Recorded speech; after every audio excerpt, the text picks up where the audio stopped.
Welcome to Friends with Fertility, the podcast where we dive deep into the world of fertility, reproductive health, and all the emotional journeys that are in between. I'm your host, Elizabeth King, a fertility expert dedicated to providing you with the knowledge, support, and inspiration you need on your path to parenthood. Whether you're just starting out, exploring your options, or looking for solidarity and advice, we are here for you.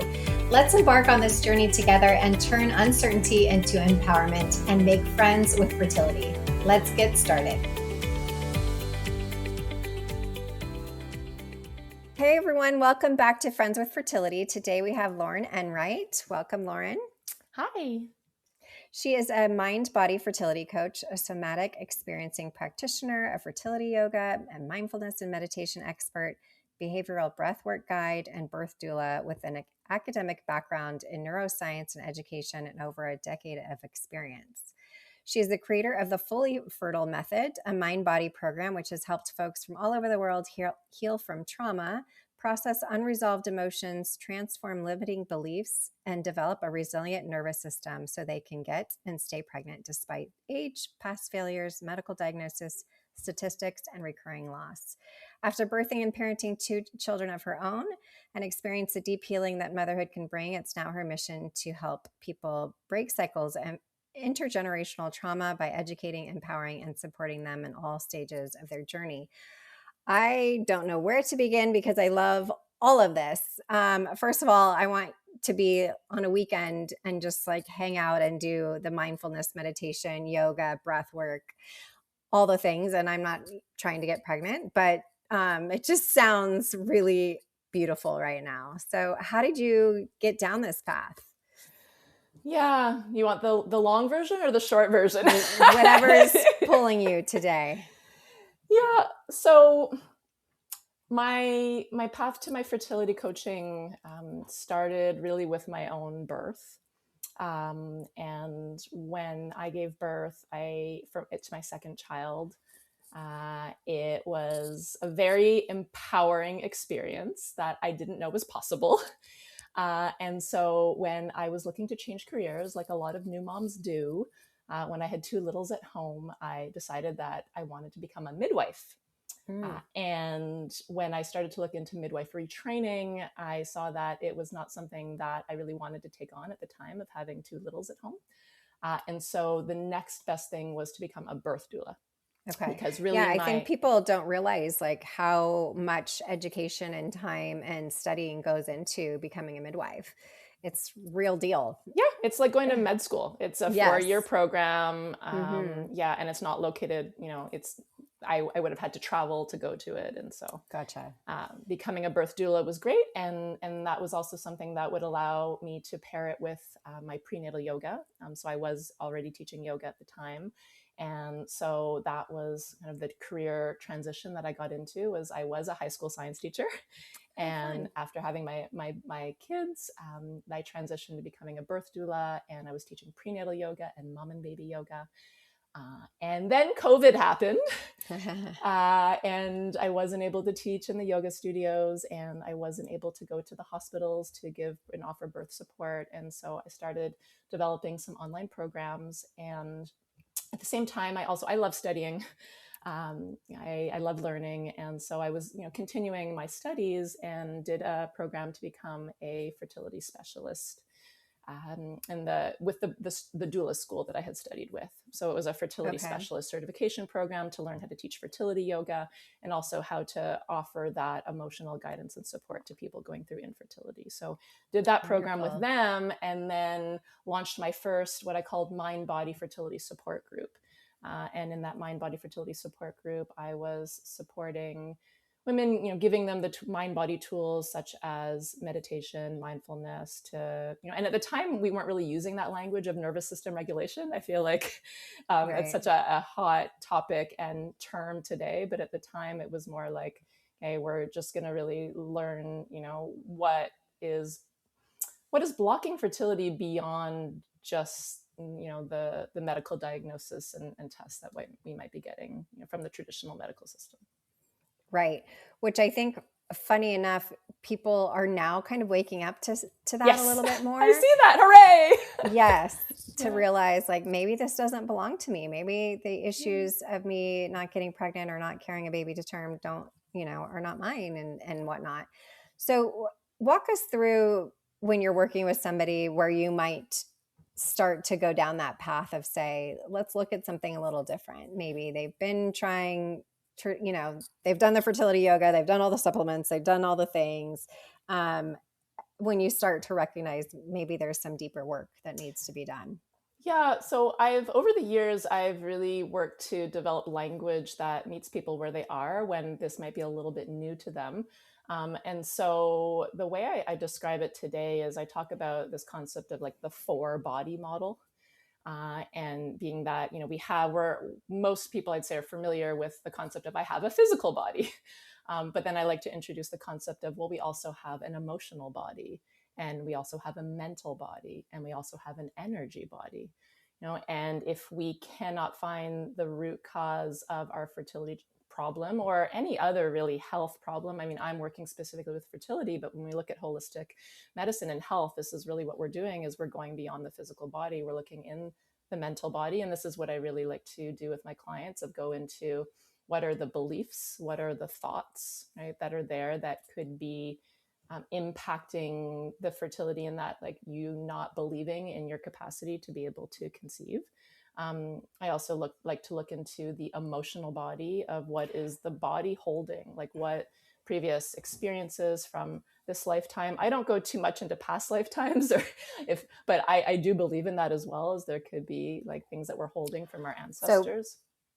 backing up though Yeah. to the neuro part, just Yeah. starting there. Sure. How do people, I mean, it's a pretty known fact, right? That people say, oh, we need your thoughts, create your reality in most cases. Yeah. And when people are going through fertility, they don't really want to hear that, right? Or Right. maybe they have been spending hours saying affirmations to try to change their thoughts, and it's just not, their subconscious mind just is not letting go of these thoughts. Yeah. How do you help people to get to a point where they can change that? Yeah.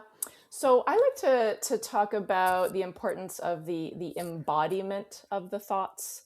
And so you're right. It for some people, I think maybe it does work to simply work with their thoughts. I don't want to ever say that that doesn't work.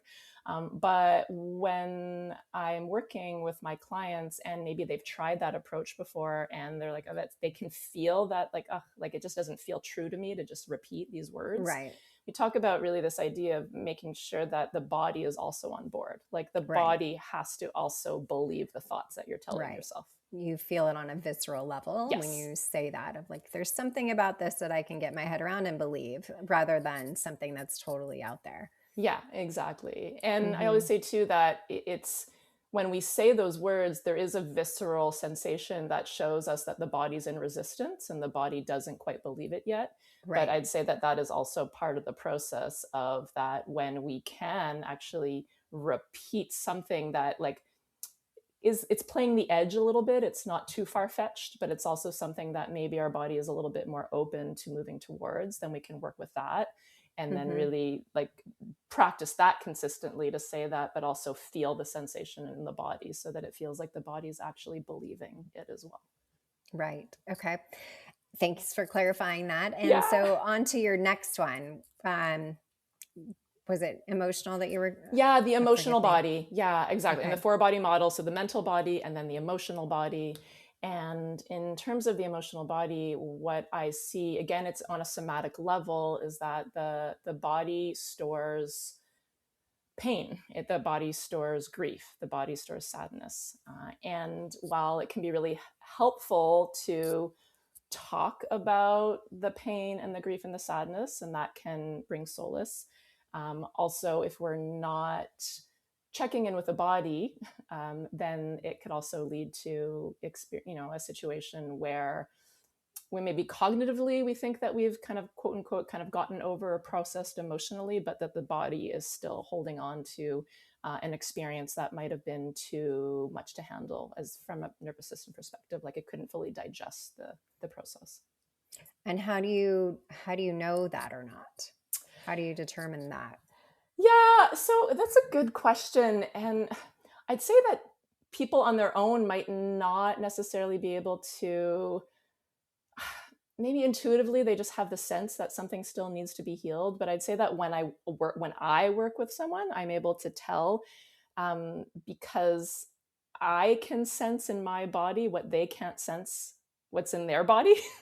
So we'll be talking, and this is what from the lens of somatic experiencing, a modality that I'm trained in, is the idea is that when we are talking about an experience that has happened, that there are ways that the body communicates that there is still unprocessed charge from the experience. And so that might look like the person's voice gets a little bit higher because there's a little bit of constriction in the throat, or sometimes it could like almost feel like they can feel that their eyes are welling up with like a little bit of motion.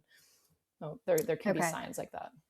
And I point that out only to say that a lot of times when people are in this process of fertility, they are inhibited from their gut or their intuition or whatever you want to call it to be in touch with that. So sometimes it really does help to work with somebody to walk you through that, to point you in the direction of where you are, but you're not even sure where you are, right? That concept of you're just, I mean, I remember it myself. I didn't know how, I didn't have a gut feeling about everything, and I am very intuitive, but my head was so rampant with all these thoughts about how am I going to get pregnant? When am I going to get pregnant? What decision do we make? Et cetera, et cetera. I couldn't tell you a gut feeling, but I had somebody to walk me through that, to feel into my body and get that answer within. That would have been really helpful. So I just say that to say, if anybody's listening and they feel like they're in that same situation of big decisions need to be made, you're not sure which direction to go, working with someone like Lauren will really help you get a hold of, this feels like a good next step. And why does it feel like a good next step? Yeah, absolutely. We Yeah. don't know what we don't know. And so, yeah, working with someone to help reveal to you what you don't know. And also, it does take that courage to reach out because sometimes it can feel scary. And I think I know from all the work that I've done that sometimes people feel like maybe, I don't know, they've been burned before or they've invested themselves in something that hasn't worked out the way they had hoped, right? So then maybe they have a little bit of, I'll call it trauma, but it's just like resistance around trusting again. Like we sometimes lose connection with our trust when we really hope something would work out and it didn't.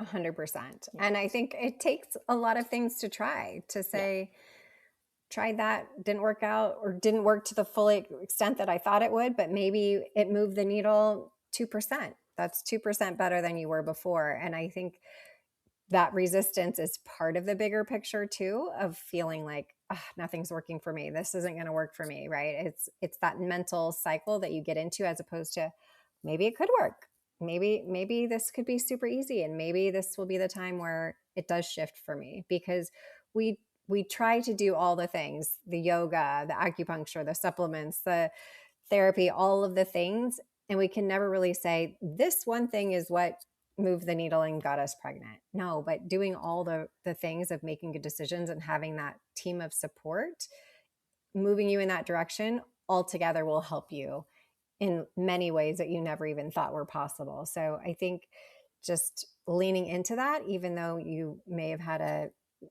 not as great experience as you thought in the past, could change yourself going forward a little bit. Yeah. Just be open and curious, Be, I always say. be open and curious. Hallelujah.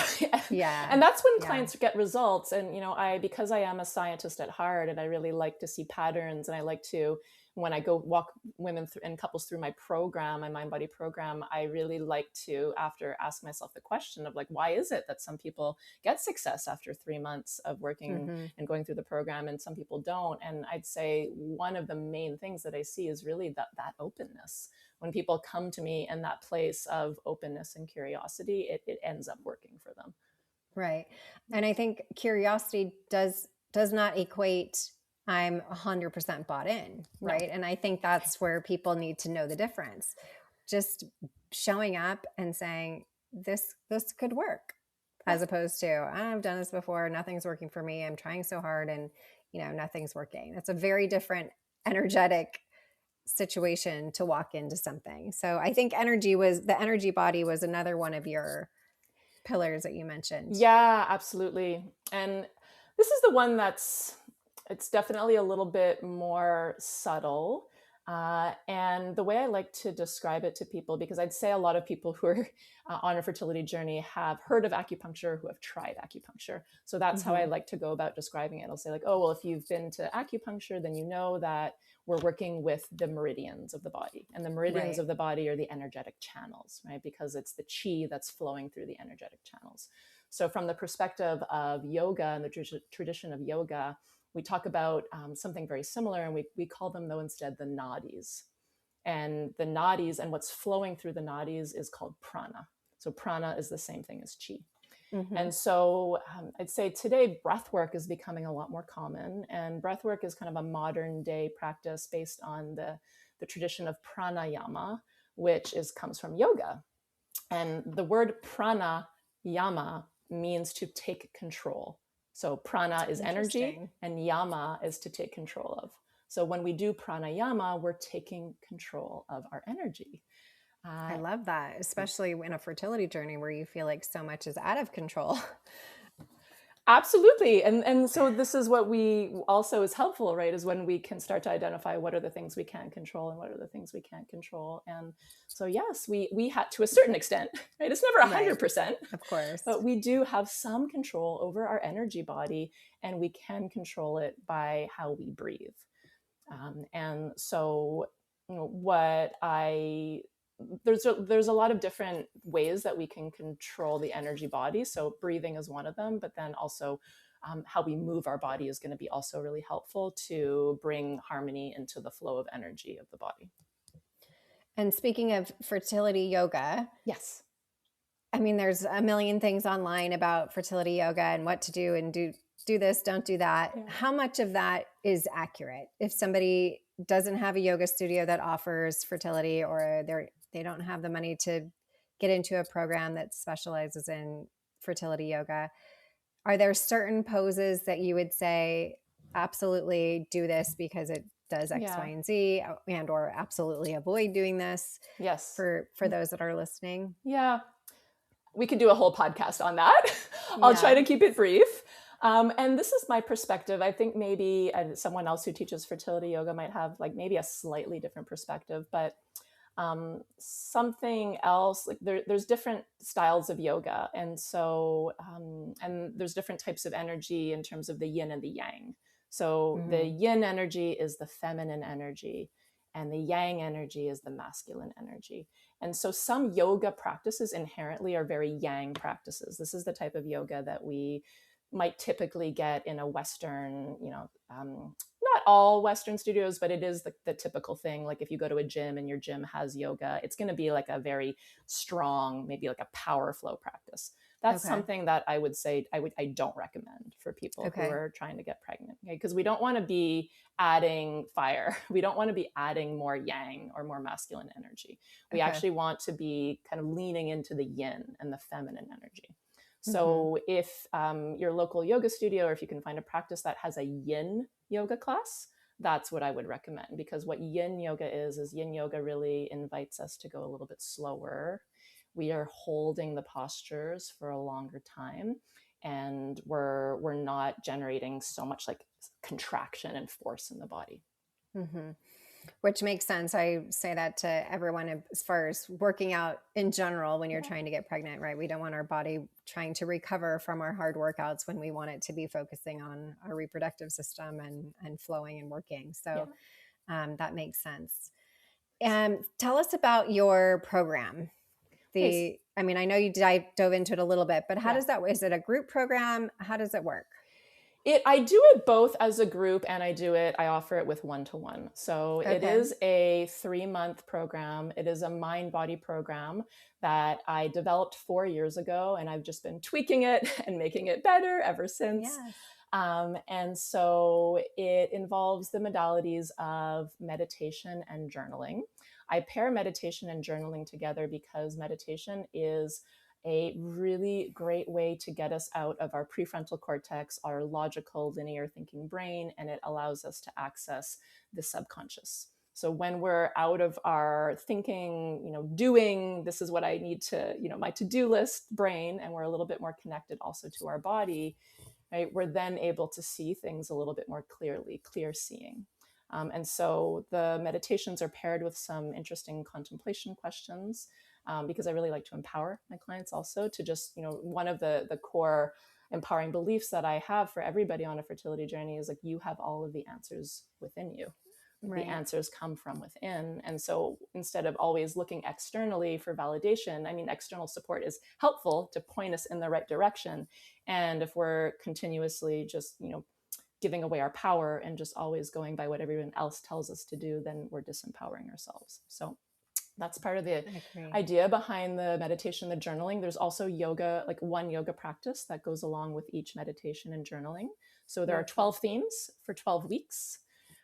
And then I also have, 3 different parts of my fully fertile method, which is again based on developing an emotional body, like a fertile emotional body, a fertile mental body, and then a fertile energy body. So I have a talk, and then again some, just because I think it's helpful to understand cognitively how these practices work, and I work with a lot of cerebral women like that. So in the workshops, I just basically give a workshop where I'm talking about how it works to develop a fully emotional fertile body, a mental body, and an energy body.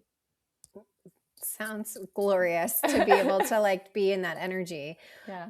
At what point through those 12 weeks do you feel like most people start to shift and see some difference? I know everybody's different. Yeah, but I love that question though, because I love to observe that, and I have seen patterns over the past years.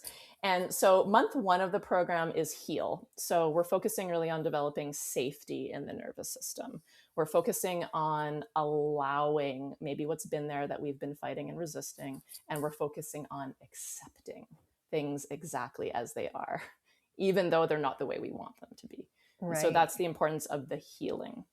And then in month 2, we're stepping into, now we're transforming a little bit. So we're now, and of course, is anything ever healed 100%? No, but that's okay, right? It's okay to actually just recognize that and be like, okay, now I'm ready to move forward into the transform.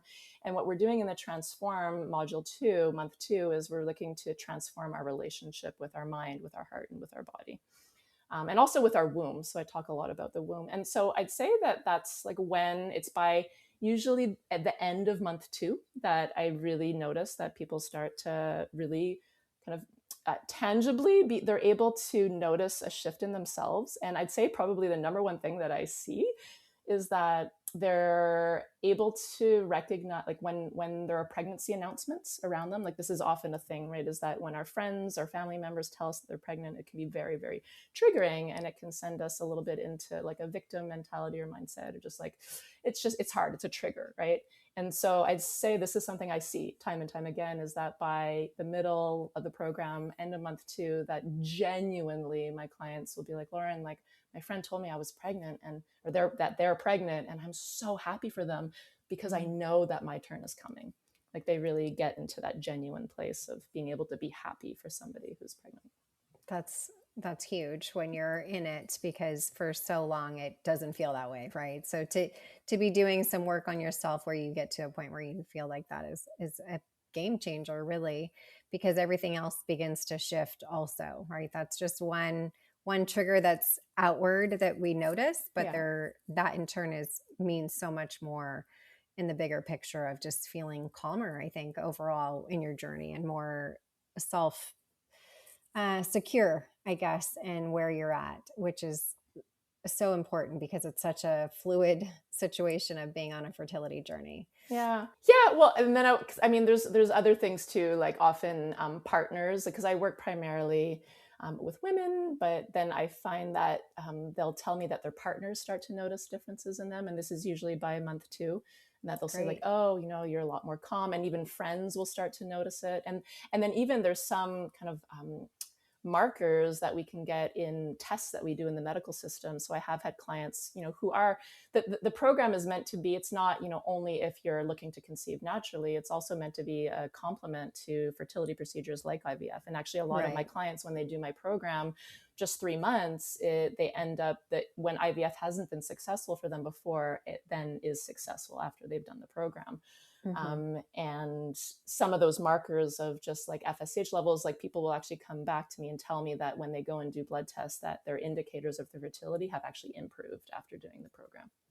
Right. That's so awesome, because I think, again, people get those numbers and they think, oh, this is it. Set in It's stone. not going to change. Right. And that's just not that's not true. That's not the case. There's a lot of things that you can do to change that. And Lauren's program being one of them. So assuming everyone's getting pregnant, I would love your opinion on doulas, because I know it's much more popular in Canada than it is in the US, but it's gaining popularity, I would say. Why do you think that it's so important for people to have a doula? Okay. Yeah. And another whole episode that we could do on this one. Right. Okay. In brief, why is it so important? I think it comes back to that line, which I don't love cliche lines, but you don't know what you don't know. It comes back to that line. Right. It's also depending on like your ethnic background, depending on the color of your skin, depending on your gender orientation, like sexual orientation, like there is a lot of prejudice that happens in the medical system. And there's like a lot of statistics that we have, especially for Black women, that like they're going to be more likely to die while giving birth, unfortunately. And so the idea is that when you have a doula present with you at your birth, of course, like we can't move mountains and like we can't maybe change things 100%, but it's kind of like this almost like insurance policy, in a way for your birth, of just like somebody there to help advocate for you, somebody there to like, if we see, we're like another set of eyes, if we see something that's happening that is like should not be happening, or that they're not telling you the whole story, that we're there to be like, no, you need to ask this question right now, because this is actually, there are other options than what they're presenting you with. And, it's not to be that I'm anti-doctors. And I mean, there are amazing physicians, there are amazing nurses. I mean, but at the same time, there are also sometimes cases where, we need to have extra support. Yes. I think that it's, again, something that you do 100% echo what you said. You don't know what you don't know when you're in it, but it's almost like that wingman, wingwoman to have, that is fighting the fight for you in a position where you just want to stay calm and just present in what you need to do, and not have to have your eyes open to everything as much. And that somebody is advocating, and your partner is just being there to support you in love, not really work for you, so to speak, and be your eyes and ears and your mouth if you need to. Because I think that that's what's hard when you're in those situations and you're frustrated, but you don't want to be, as quoted as the problem child in room number 2. But if you have your doula there to be the problem child for you, it's not as bad. I just think it's a really nice tool to have throughout, either your whole pregnancy or the end of pregnancy, through birth and after. I think if you're pregnant and or hopefully soon to get pregnant, it's something to look into. I think you wouldn't be disappointed with having a doula to help you. Yeah, never. And something that some doulas, like what I offer is early pregnancy support as well. So for some of my clients that have experienced recurring loss, right, that is always when early pregnancy is the most challenging. And so some doulas may even offer that type of service like I do, of just providing that support in the first trimester and then maybe beyond. But I'd say sometimes we only think about hiring a birth doula when we're preparing to give birth more in third trimester, but birth doula support can also be very, very valuable even in early stages of pregnancy, especially if you're somebody who's experienced loss. Agree. Well, how can people find you and work with you and get to know you a little bit more? Yeah, so on Instagram, my handle is @fertilefromwithin. Again, because it all comes from within. And so you can come, if you're an Instagram person, you can come to Instagram and send me a DM.